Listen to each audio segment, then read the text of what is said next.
Hai, welcome back to my channel Great Movie. Bagaimana kabar kalian semua? Semoga dalam kondisi sehat selalu ya guys.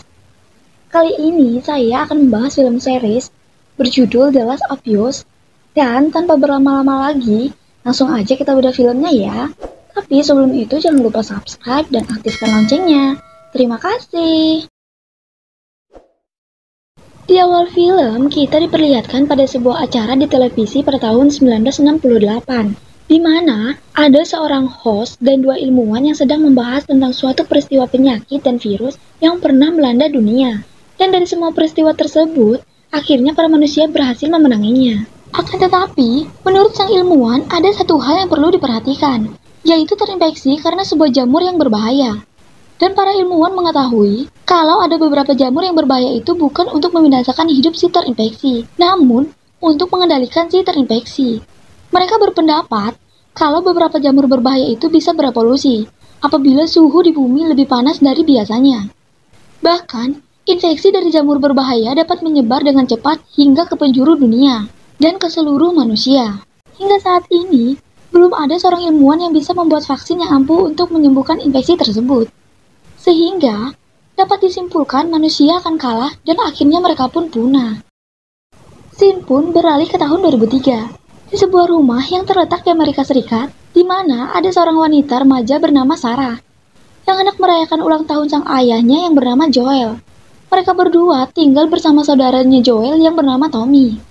Di tengah sarapan, mereka mendengar berita di radio tentang suatu insiden yang terjadi di Jakarta.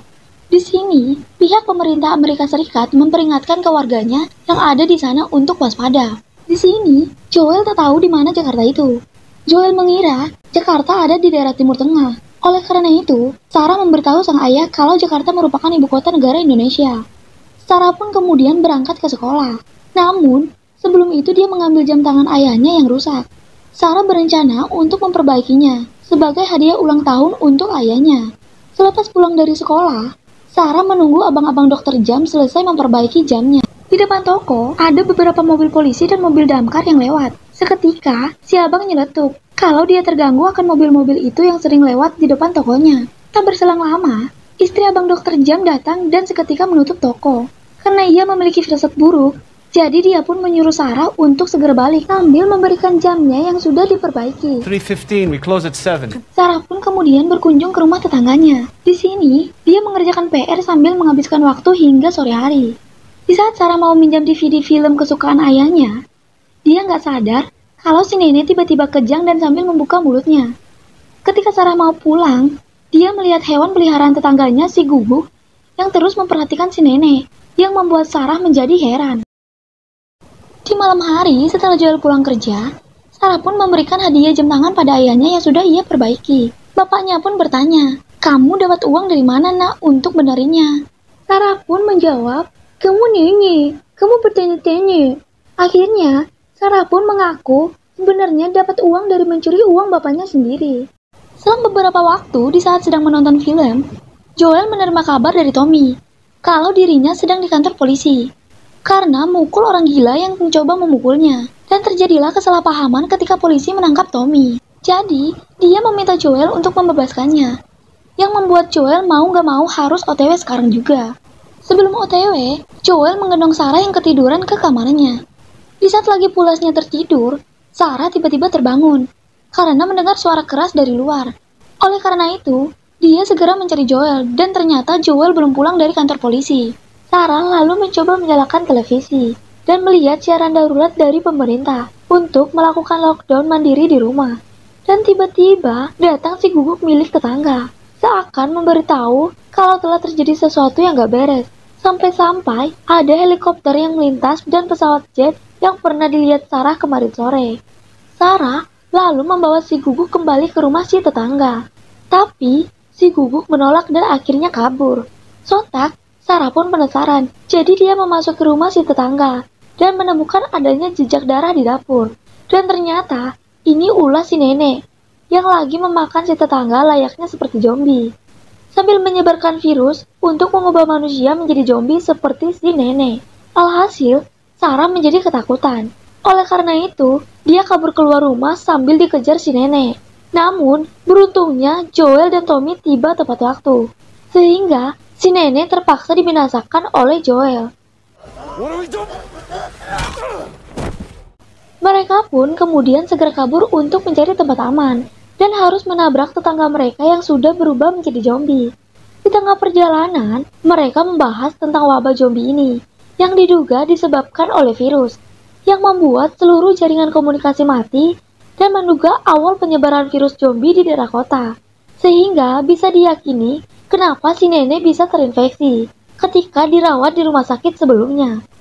Mereka juga melihat sebuah rumah besar yang terbakar, dan ada juga orang lain yang meminta pertolongan. Namun, Joel meminta untuk tidak menolong mereka, karena bisa saja mereka telah terinfeksi. Sesampainya di jalan tol, mereka melihat kemacetan di depannya, yang disebabkan banyaknya orang yang pada mau kabur. Sehingga, Tommy mengambil jalan pintas dengan melewati sebuah ladang. Namun, mereka melihat ada sebuah helikopter militer yang berada di depan. Karena tidak mau di-stop oleh pihak militer, mereka memutuskan untuk mengambil jalan ke sebuah kota, sembari melihat banyaknya pesawat yang hendak mendarat secara darurat, serta kepanikan orang sekitar. Perjalanan mereka kemudian dicegah oleh kerumunan zombie yang pada mengarah ke mereka. Dan tidak lama setelah itu, ada satu pesawat yang jatuh di belakang, yang mengakibatkan mobil mereka mengalami kecelakaan akibat serpihan pesawat yang mengenai mobil mereka. Setelah mereka tersadar, seketika Sarah melihat para zombie yang pada mukbang daging manusia. Sebelum dirinya diangkut keluar dari mobil oleh ayahnya, tak berselang lama, ada mobil polisi yang menabrak mobil mereka, dan membuat Joel dan Sarah berpisah dengan Tommy. Di sini, Joel memberitahu sebuah lokasi untuk mereka bisa bertemu nantinya. Karena kecelakaan tadi membuat kaki Sarah terluka, ayahnya pun menggendongnya sambil berlari. Dan tak berselang lama, mereka ketahuan oleh salah satu zombie yang lagi asik mukbang daging manusia. Oleh karena itu, Joel kabur ke arah restoran, di mana mereka dikejar oleh zombie yang bisa berlari dan loncat.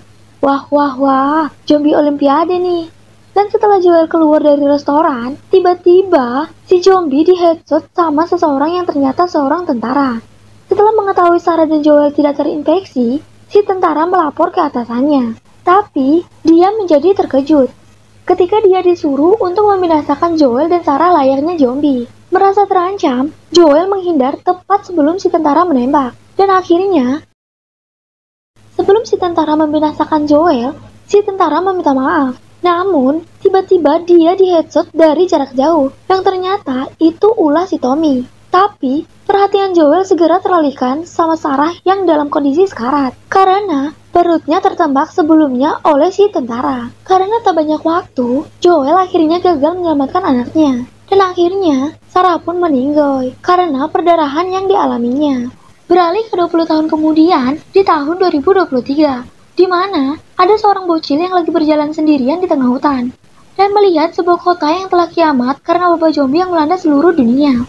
Di sana, si bocil menemukan sebuah tempat yang sudah dijaga sama beberapa petugas NPC bersenjata.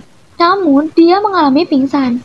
Jadi, si petugas membawa si bocil ke sebuah tempat yang aman, di mana dia dicek apakah dia terinfeksi virus zombie atau tidak. Dan setelah diperiksa, ternyata si bocil sudah terinfeksi dengan munculnya warna merah dari alat pengecekan infeksi, karena ada sebuah luka di bagian lututnya. Oleh karena itu, para petugas memberikan kesempatan kepada si bocil untuk melakukan apapun yang dia mau. Namun, sebelum itu mereka menyuntikkan sesuatu ke tubuh si bocil.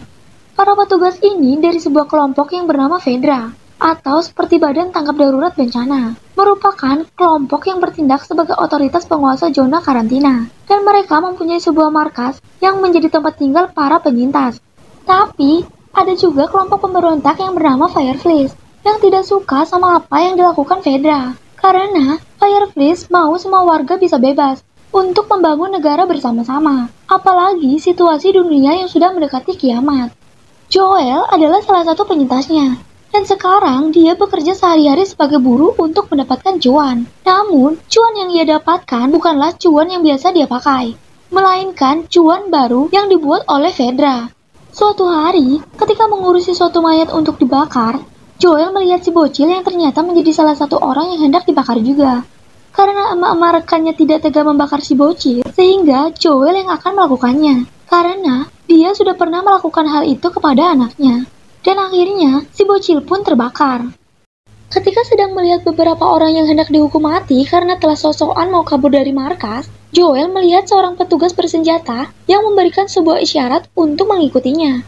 Joel pun pergi mengikutinya di sebuah gang. Dan ternyata mereka melakukan transaksi narkoboy yang dijual Joel untuk mendapatkan cuan tambahan. Di sini, Joel menanyakan tentang kabar perkembangan sebuah truk dari si petugas. Karena Joel berencana untuk kabur dari markas Fedra. Dan sudah bekerja sama dengan seorang wanita bernama Tess yang mengurusi pembelian baterai mobil untuk truknya agar bisa hidup. Tapi masalahnya, orang yang dia suruh untuk membeli baterai mobil yang bernama Robert melakukan kecurangan dengan menjual lagi baterai itu ke orang lain. Sehingga terjadilah keributan di antara Tess dan Robert. Dan tiba-tiba tempat mereka terkena dampak dari sebuah ledakan. Karena di luar lagi terjadi baku tembak antara Fedra dan Fireplace. Namun ketika Tess kembali sadar, dia melihat Robert sudah kabur. Sementara itu, Joel pergi ke tempat layanan pesan suara dengan alat radio, di mana orang-orang lagi pada mengantri untuk memberikan pesan ke orang yang mereka cintai, yang mungkin masih hidup di luar sana. Joel dan si petugas radio udah berteman lama, dan dengan sedikit sogokan, Joel menanyakan tentang kabar saudaranya Tommy, yang sudah berpisah dengan Joel di tengah usaha mereka untuk bertahan hidup dari wabah zombie. Tapi nyatanya, belum ada balasan pesan dari Tommy, sehingga membuat Joel khawatir, karena sudah 3 minggu Tommy tidak membalas pesan dari Joel, dan biasanya Tommy membalas dalam waktu 1 hari saja. Jadi, Joel memutuskan untuk nekat pergi ke tempat layanan suaranya Tommy yang sangat jauh. Dan setelah Joel mengetahui lokasinya dan petugas radio, dia pun langsung bersiap-siap meluncur ke sana.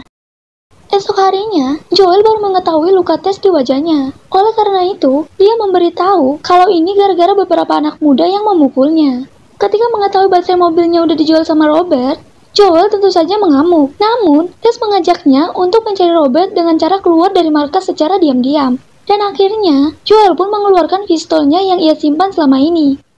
Di sebuah restoran, Tess menanyakan ke seseorang yang bertugas sebagai mata-mata tentang Robert. Dan setelah Tess mengetahui lokasi si Robert yang berada di markas Fireflies, dia dan Joel pun segera pergi ke terowongan kereta bawah tanah dengan melewati sebuah tempat khusus untuk mereka kabur, sambil membawa tas berisi peralatan yang telah mereka siapkan. Beberapa waktu kemudian, setelah sampai di sebuah kantor, mereka dikejutkan dengan zombie yang telah meninggoy dalam kondisi membusuk. Diduga si zombie yang tidak makan dalam waktu yang cukup lama.